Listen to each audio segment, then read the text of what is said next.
Hello everyone, welcome to Potnomi, Jakarta State University.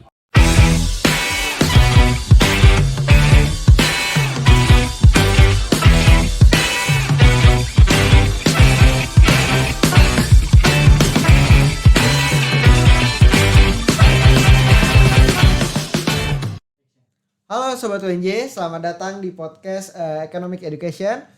Kali ini kita akan membahas mengenai program pertukaran mahasiswa merdeka yang bertemakan bertukar sementara bermakna selamanya. Dan dengan saya Firdaus Aliwardani dari S1 Pendidikan Ekonomi sebagai moderator pada hari ini. Nah, kali ini saya nggak sendiri nih, di kiri saya ada dua narasumber kece. Boleh perkenalkan diri dulu dari paling kiri, Watu. Oke, halo guys, perkenalkan saya Irsyad Briandito dari Pendidikan Ekonomi UNJ angkatan 2020. Di sini saya alumni dari PMM 2 Pertukaran Mahasiswa Merdeka 2 di Universitas Sumatera Utara. Oke, halo semuanya. Perkenalkan aku Ega Siska dari Prodi Pendidikan Ekonomi angkatan 2020. Di sini aku alumni dari Pertukaran Mahasiswa Merdeka ke Universitas Andalas pada batch 2. Oke, udah ada narasumber kece ya dari salah satu alumni PMM atau program mahasiswa merdeka ya. Pertukaran Mahasiswa Merdeka. Nah, kita kali ini akan membahas terkait hal tersebut. Jadi kita akan nanya lebih dalam PMM itu apa aja sih, syarat-syaratnya gimana dan lain sebagainya. Oke, kita masuk ke pertanyaan pertama dulu nih untuk Kak Ega dan juga Kak Irsyad. Kalau kita ingin ikut PMM nih, tentunya ada persyaratan dong ya kan. Nah, di PMM itu apa aja sih berkas-berkas yang harus dipersiapkan dan juga mungkin ada kasih tips biar bisa lolos di PMM tersebut. Boleh dari Kak Irsyad dulu deh. Oke, jadi gini Dan. Jadi untuk PMM itu syarat-syaratnya yang sangat penting itu ada yang pertama SPTJM atau surat pertanggungjawaban mutlak. Di situ kita ada perjanjian-perjanjian, ada sanksi-sanksi yang dimana jika kita ada kesalahan sanksinya harus kita penuhi. Nah itu salah satu syaratnya juga. Ada yang kedua itu ada surat izin dari perguruan tinggi dari kampus. Nah itu harus dipenuhin. Jadi kita nggak bisa asal langsung ikut PMM kalau nggak ada izin dari kampus kayak gitu. Dan ada juga untuk BPJS Kesehatan. Nah kita untuk mengikuti PMM 2 ini kita harus ada asuransi kesehatan. Dan yang diwajibin itu BPJS Kesehatan. Jadi sebelum kita mengikuti PMM, jika belum punya BPJS Kesehatan, nah kita harus daftar dulu, betul. Seperti itu. Oke, berarti persyaratannya nggak hanya di kampus saja nih, juga harus dari luar seperti BPJS untuk keamanan lah ibaratnya. Nanti kalau misalnya nauzubillah min dzalik kenapa-napa saat di luar Pulau Jawa, misalkan kita ke Sumatera atau lain sebagainya gitu. Betul. Kalau misalnya tadi Kak Irsyad udah bahas berkas-berkasnya apa aja nih, mungkin dari Kak Ega gimana sih tipsnya biar lolos PMM gitu loh di tahap seleksi berkas ini gitu. Oke, mungkin bisa diperhatiin dari kan ada persyaratan di situ, ada berapa minimal IPK juga yang harus dipenuhin. Terus sebelum milih universitas itu kalau bisa lihat dulu penawaran mata kuliah yang tersedia karena kita bakal konversi mata kuliah dari yang kita pelajarin di sana ke mata kuliah kita. Tentunya kan harus sama dong kayak gitu. Mungkin terakhir yang perlu dicatat itu kalau buat ngambil atau buat ngisi surat itu template-nya kalau bisa langsung dari pihak kampus Merdeka, jangan yang diambil dari pihak lain, misalkan dari teman atau lain sebagainya. Oke, berarti kayak gitu guys. Berarti kalian meskipun kampus nyediain mungkin berkasnya, betul, coba dicek lagi websitenya secara langsung di Kampus Merdeka. Kampus Merdeka. Oke. Nah, kan Kak Ega sama Kak Irsyad nih PMM ya. Kak Irsyad di mana? Di Universitas Sumatera Utara. Kak Ega? Universitas Andalas. Oke, berarti di Pulau Sumatera ya. Betul. Nah, ada nggak sih culture shock perbedaan pas jalanin PMM? Kan dulu kuliah di Jakarta nih, terus tiba-tiba kuliah di Sumatera gitu. Gimana sih, ada culture shock nggak? Boleh cerita dikit dari Kak Ega dulu deh. Tadi kan ada Kak Irsyad nih. Oke, jadi gini Dani. Culture shock yang pertama mungkin bahasa tuh kayak beberapa guru ataupun teman sekelas kita kayaknya belum tahu kita tuh anak PMM gitu. Jadi dia ngomong sama kita itu pakai bahasa mereka yang kayak mereka ngomongnya cepet dan kita kayak gimana nih maksudnya apa? Kira kita ngejelasin dulu kalau kita itu anak pertukaran. Dan kadang mereka juga sedikit susah buat ngomong bahasa Indonesia karena mereka terbiasa sama bahasa daerah mereka. Oke. Yang kedua yang bikin aku culture shock itu kalau waktu itu pernah buat ngebeli perlengkapan buat di kamar asrama ya kan. Kita belanja sampai sekitar setelah maghrib, sedangkan kalau di sini setelah maghrib itu masih banyak kendaraan umum nih ini ya kan, masih rame Transjakarta, kereta, Maxim dan sebagainya. Nah tapi di sana di atas jam 5 sore itu kayak udah nggak beroperasional kendaraan dan pasar-pasar itu udah pada tutup, jadi kita pada bingung dan ternyata pas kita tanya sama mereka di sana di atas jam 5 orang udah pada nggak keluar gitu. Oh alah, berarti lumayan seru juga ya. Terus juga ada hal kaget juga mungkin. Iya pasti, karena kan kayak pertama kali datang ke tempat orang terus belum kenal siapa-siapa, pasti lebih banyak nih harus cari tahu dulu gitu. Itu tantangan kita juga sih itu. Kalau dari Kak Irsat gimana nih? Oke, jadi di Universitas Sumatera Utara itu kan ada di Medan. Iya. Ya saya juga sebenarnya orang Medan ya. Tetapi tetap aja karena lahir besar di Jakarta tetap aja ada culture shock di sana. Jadi yang pertama culture shock waktu baru sampai di Medan itu ya sama kayak Ega tadi, bahasa. Saya nggak tahu di sana bahasa-bahasa singkatannya, bahasa-bahasa lainnya gitu nggak tahu. Misalkan kayak saya belanja nih di pasar. Pasar itu di sana bukan pasar namanya, tetapi pajak.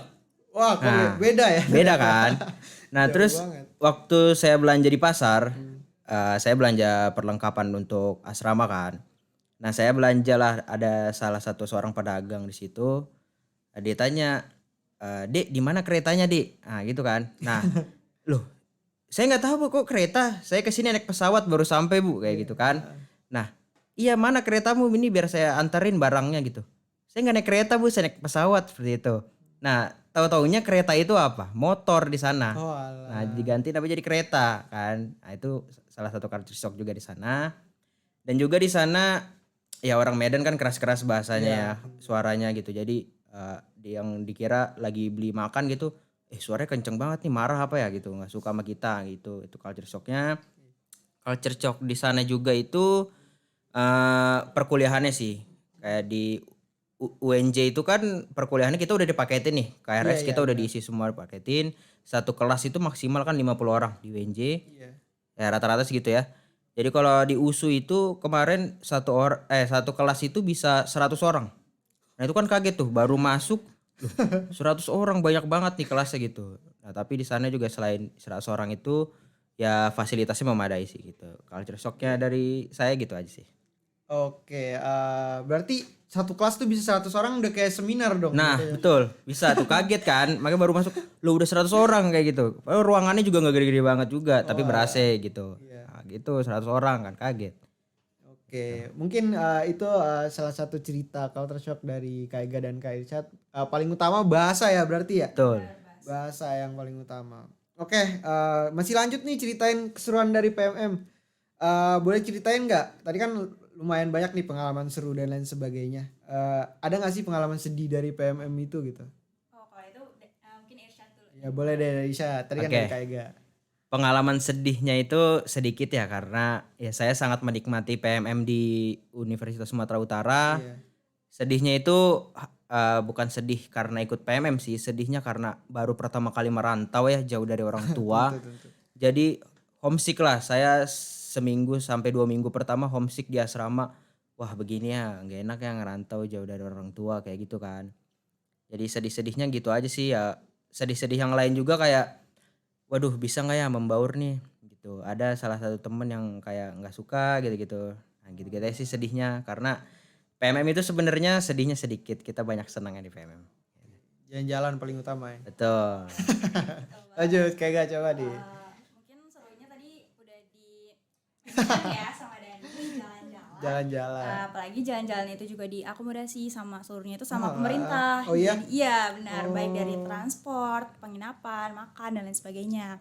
Terus seru yang kedua itu kita dapat teman baru, dimana temannya kan gak dari kampus kita doang, dari berbagai pulau gitu. Terus se-Indonesia ya? Betul Betul. banget Dani. Terus kita belajar kebudayaan mereka juga. Selain kebudayaan di universitas tempat kita, tapi kita belajar kebudayaan-kebudayaan mereka nih. Kayak kita bisa tahu, oh mereka tuh kalau misalkan ada suatu acara ngadainnya kayak gini, mereka bahasa ini kayak gini. Malah yang lucu itu pas di sana, aku sama teman-teman aku lebih banyak belajar bahasa bukan bahasa Padang tapi bahasa dari luar Padang, kayak misalkan dari Kalimantan, Sulawesi, logatnya gitu.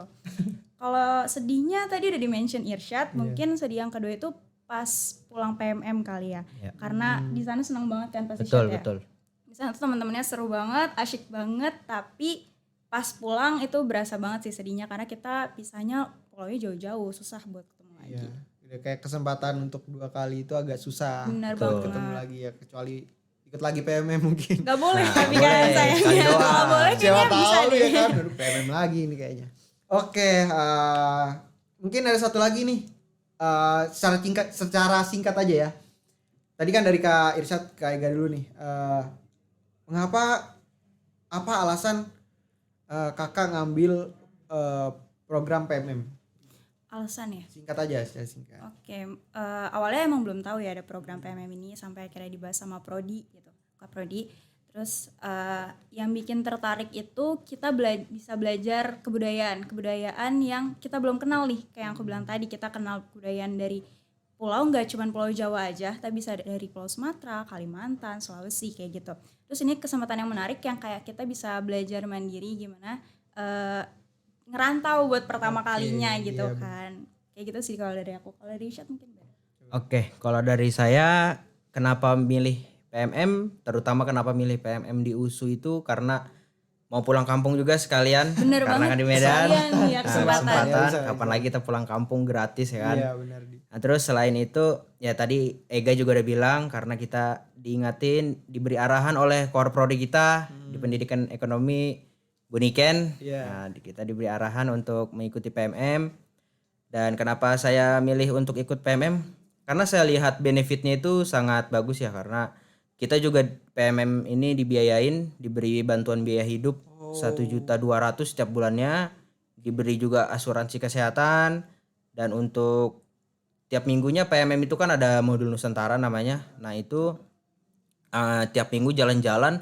Di situ kita selalu jalan-jalan tiap minggu melihat budaya-budaya baru yang sebelumnya saya juga orang Medan, tapi saya belum pernah lihat budaya itu. Nah karena PMM saya bisa tahu dan itu semuanya di cover oleh PMM. Jadi kita nggak ada ngeluarin duit apa-apa lagi. Seperti itu. Berarti keluar dari Jawa ke Sumatera, fokus kuliah dan jalan-jalan. Betul. Iya betul. Benar Udah sekali. gak usah mikirin dan lain sebagainya, semua ke cover lah. Betul, ibaratnya. betul. Oke. Mungkin sekian dari pengalaman dari kakak-kakak, keren banget program pertukaran mahasiswa Merdeka Batch 2 ke Sumatera ya. Betul. Padang dan juga Medan. Kita tepuk tangan dulu.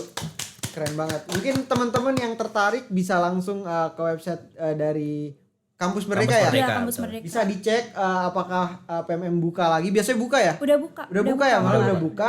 Bisa dicek, mungkin ada kesempatan juga kayak Kak Ega ke Padang dan juga ke Kak Irsyad ke Medan. Medan. Nah, oke, mungkin sebelum ditutup kita minta ini dong, kesan-pesan kayak mungkin buat teman-teman yang mau ikut PMM gitu loh. Boleh dari Kak Irsyad dulu. Oke, jadi buat teman-teman yang mau ikut PMM itu nanti ketika ngurus seleksi berkas, seleksi administrasi, berkasnya diisi dengan baik. Kalau di berkasnya diminta cap dari fakultas, tanda tangan dari fakultas, itu diikutin saja syarat-syaratnya dengan baik karena itu syarat utama untuk ikut PMM. Dan IPK-nya dipertahanin karena semakin tinggi IPK kita, semakin tinggi juga peluang lolosnya yang ada di kampus pilihan kalian. Pesannya itu aja sih. PMM seru kok, nanti ada modul Nusantara, kita jalan-jalan tiap minggu buat refreshing gitu.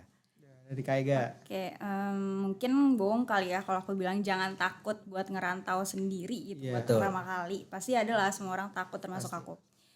Tapi gimana cara kita ngelawan takut itu? Karena menurut aku PMM ini tuh banyak banget benefit yang bisa kita dapetin. Kayak yang udah disebutin Irsyad tadi, ada akomodasi, ada juga pengenalan budaya lain. Terus kita dapat sertifikat juga gitu ya? kan. Iya, kita dapat betul. sertifikat loh Dani. Nah, terus abis itu kalau emang takut nih, kita bisa ajak nih cari-cari teman kita yang emang ikut PMM ke universitas yang sama dari sekarang kayak gitu. Menurut aku PMM seru banget, kayak tagline-nya bertukar sementara, bermakna selamanya. Dan Iya betul. Itu yang paling tagline itu sangat benar ya, karena kita bertukarnya tuh cuma 5 bulan, tapi bermakna selamanya ya kayak sekarang kangen-kangen masih gampang sih sama PMM. kangen-kangen apa namanya? Modul Nusantara. Iya mau Nusantara gitu-gitu, jalan-jalan. jalan-jalan di sana. Di asrama kangen di asrama juga kayak gitu. Oke. Oke, mungkin itu kata-kata dari Kak Irsyad dan juga Kak Ega. Jadi jangan takut untuk ikut PMM. Yang mau nambah experience lebih silahkan ikut. Oke. Mungkin terima kasih kepada Kak Irsyad dan juga Kak Ega untuk bersedia pada hari ini ngeluangin waktu. Mungkin sibuk juga ya, katanya lagi magang nih guys. Betul. Di salah satu di mana kalau Kak Irsyad? Kalau saya di BPJS Ketenagakerjaan. Oke. Kak Ega? Aku di Orbit Ventura Academy. Oh keren banget. Oke, mungkin sekian dari pembahasan kali ini terkait program pertukaran mahasiswa merdeka. Mohon maaf bila ada salah kata dan juga ucapan yang disengaja maupun tidak disengaja. Sampai jumpa Sobat UNJ, goodbye. Goodbye. Bye.